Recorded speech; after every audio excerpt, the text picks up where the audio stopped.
কম বেশি আমরা শুনি যে মানুষের মধ্যে কোনো ভগবান এসে গেছে বা সে ভরে পড়েছে, কিন্তু এটির কোনো শাস্ত্রসম্মত ব্যাখ্যা নেই। এর কোনো সত্যতা নেই।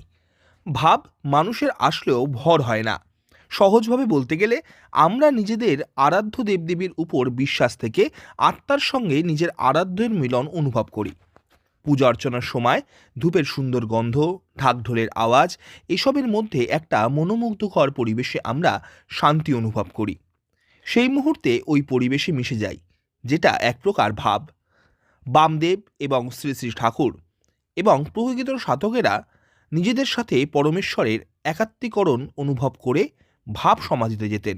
বর্তমানে মানুষের বিশ্বাসকে কাজে লাগিয়েই কিছু মানুষ সেই বিশ্বাসের অপব্যবহার করে ভর বলে একটা ভুল ধারণা ছড়াচ্ছেন। ভরের কোনো সত্যতা নেই।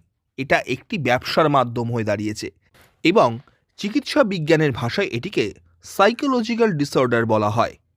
ভিড়কে দূরে ঠেলে ঈশ্বরের ভাবে নিজেকে নিমজ্জিত করুন।